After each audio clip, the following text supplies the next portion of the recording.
introduce to you the Superintendent of the Virginia State Police, Colonel Steve Flaherty. Great, thank you, and thank all of you for being here. We have a pretty important message that we want you and need you to help us get out so the public knows what to expect come Inauguration Day. So thank you so much for being here to help us with that. Thank you so much to the people here at the McConnell Center for allowing us to use this facility. Tracy Shelton particularly. Tracy, I don't know if you're in here or not, but thank you so much again. We've been quite a burden on you lately. You know, as you might imagine, preparing a transportation plan for the 2009 presidential inaugural is a mammoth task, and what you see represented here is just a very small part of the population of people that have been working not only in Virginia but within D.C. and Maryland and working with our federal partners. The United States Secret Service is actually the lead agency not only for the security measures but for coordinating the transportation plan. Now, Virginia's part is just one of the building blocks of the transportation plan, albeit very significant because the only way you can get into the district is through Virginia or through Maryland. Not only have Virginia state law enforcement and state transportation authorities worked very closely with our federal partners, our partners in Maryland, and our partners in D.C., but as you see represented here, there are a number of our local partners that we work very closely with. Many of whom are represented, some that are in other meetings dealing with the inauguration as we speak. I want to try and introduce a few of our local partners that are here who may be able to or may answer questions for you as we go on. From the city of Alexandria, Ashley Hildebrand. Ashley, are you here? I missed that first one. From Arlington County, Chief Doug Scott, Deputy Chief Jay Farr, Wayne Wentz, the Transportation Engineering Operations Bureau Chief. From Fairfax County, we have Lieutenant Colonel Chuck Peters, and we have Alexis Verzosa, who's the Transportation Director. From Prince William County, we have Major Steve Hudson. From the Metropolitan Washington Airport Authority, we have Chief Steve Hall. And from the Virginia Railway Express, Mark Rover. So thank you all, and they're here, as I said, to answer questions as we go along and talk about what's become a very complex and very comprehensive transportation plan for the entire Northern Virginia region. But one thing that you need to know right up front is this plan is still very much a work in progress.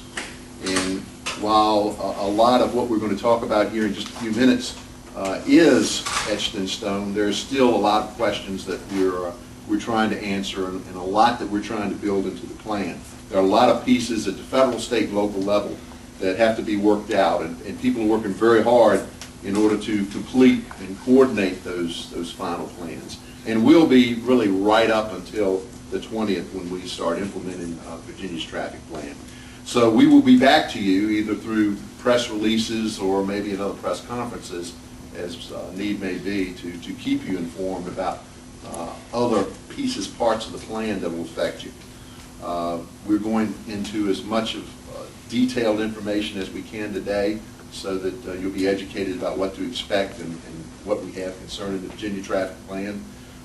We know that people, especially here in Northern Virginia, our residents and our businesses are anxiously awaiting news of what will happen on that day, and we know that everyone will be inconvenienced just by the sheer volume of traffic that we're expecting, and the various road closures, road restrictions that are going to take place, and the rerouting of vehicles.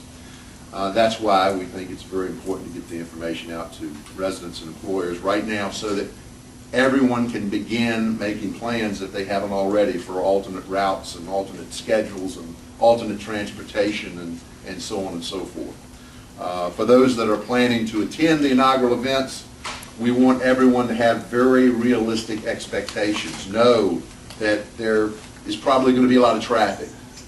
Potential for weather very much like what we have today, rainy or even worse. So we want everyone to come realizing that there'll be some congestion, realizing there'll be crowds, realizing there'll be delays, and realizing there'll be the potential for weather.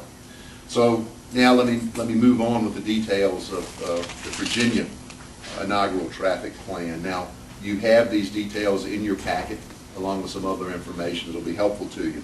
Beginning about 2 a.m. on Tuesday, January the 20th, Virginia's road restrictions will go into place. Now, our restrictions will have to take place a little bit before, an hour or so before DC begins their restrictions and closures, to make sure that we've had time to move traffic safely through and clear the roadways.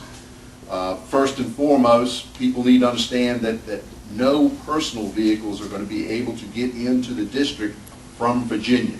That traffic will have to go around. All the bridges from Virginia into DC will be restricted or closed to unauthorized traffic.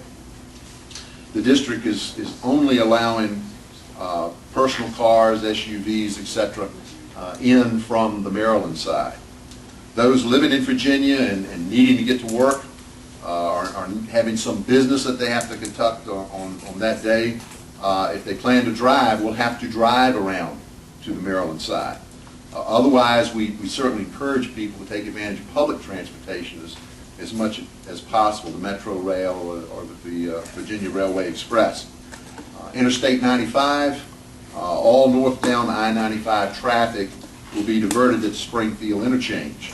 It will be diverted either onto I-495 north, the inner loop, or I-495 and 95 east, the outer loop. These are exits 170B and 170C. The general northbound traffic lanes of Interstate 395 north will be closed. No general traffic will get through onto I-395 north, as the 14th Street Bridge will be closed and restricted to traffic going into the district. Nor will local traffic have access to I-395 north, because the local ramps will be blocked off. Only buses, taxis, for hire limos and car services and emergency vehicles will be permitted on I-395 north into DC, and they will be restricted into the HOV lanes. Now, I'm very specific about 395 north because the southbound lanes of 395 will be open to general traffic. Also, authorized vehicles for this plan are defined as emergency vehicles, buses, taxis, and for hire limos and car services.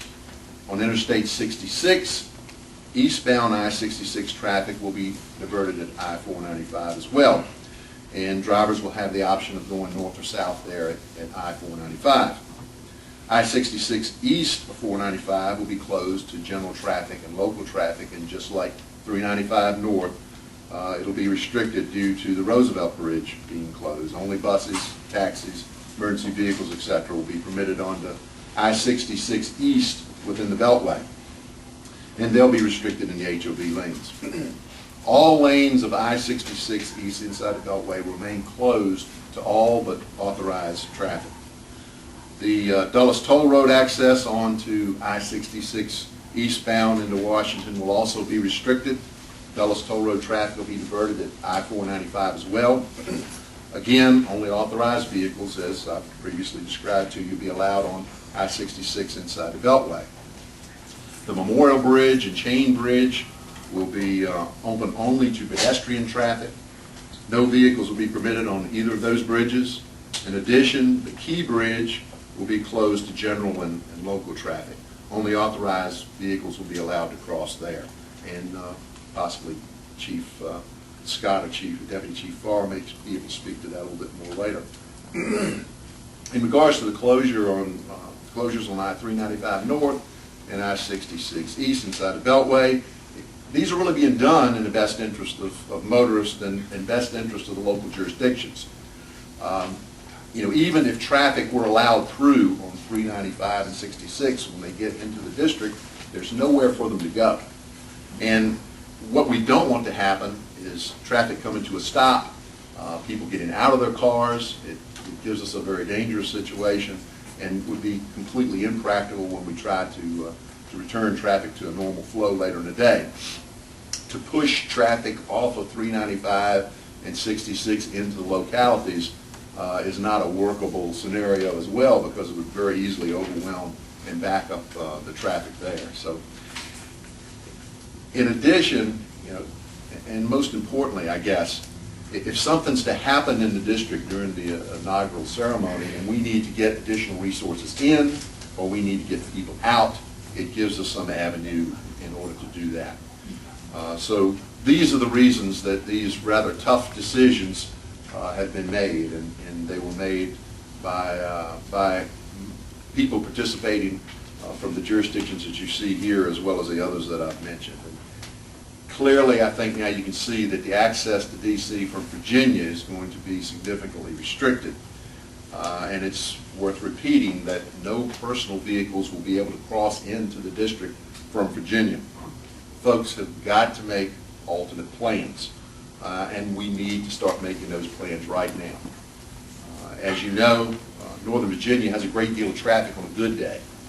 So when we add the numbers of traffic that we may have on Inauguration Day, thousands, potentially more people than what we normally have, we could have unprecedented traffic congestion unless we all plan together right now. Federal, state, and local agencies are working together to make sure that the plan addresses the numerous challenges that we may have and the increased levels of traffic that will be concentrated in the area over a limited period of time. We will be bringing in several hundred additional state troopers into the area. They'll be arriving here on Sunday night. You will see them very present beginning on Monday through Wednesday to assist with whatever the needs may be in terms of traffic or security. The trooper levels will be very much increased. They will be assigned to specific posts along the Beltway and along 395 and 66 to help move the traffic as efficiently and safely as possible, and to provide emergency assistance to motorists as well. This plan is flexible. It has to be as we move along, because the predictions for people that will be visiting us during the inauguration it's a pretty wide range of numbers that we've heard, and we are expecting the worst, I guess, in terms of numbers of people, so that we have to be flexible in the way that we operate. I remind everyone that 911 and pound 77 are emergency numbers, and would hope that during this event that they're used for that purpose. I would hate for someone that's trying to get through to a dispatcher because of a particular emergency was put on hold because someone was calling to check to see if traffic was backed up or maybe how far it's backed up. So those emergency numbers should be used just for that. VDOT will have a number of resources available. They will also have resources available that you can call for traffic information, or you can log on and get information regarding traffic, and they'll be able to advise folks on maybe ways they can take advantage of different routes, etc. Bottom line, before I turn the podium over to Commissioner Eckern, is for Northern Virginians and our visitors to be aware of what's going to come on Inauguration Day with regards to traffic. Drivers need to plan ahead, need to give themselves ample time to get where it is you're trying to go. You need to arrange for alternate routes, for alternate transportation, and you really need to pack your patience. Check websites. VRE has information, Metro Rail, the agencies you see represented here all have information on our website. There are websites, DC and Maryland have sites up. Please do your research. Please prepare. Virginia State Police website has information on it as well. A lot of people will be flying in through Dulles or through Reagan. Please make your plans to allow enough time to get where you're going and have your ground transportation, have that taken care of. Make sure that you know how you're going to get there, where you're going, where you're going to park, so on and so forth. It's all about managing your expectations. On the 20th of January, we will celebrate a milestone in the history of our nation. And it's important that people be a part of this event. But it's important that we plan wisely, and we plan practically, and we plan safely for this event. So thank you again so much for being here.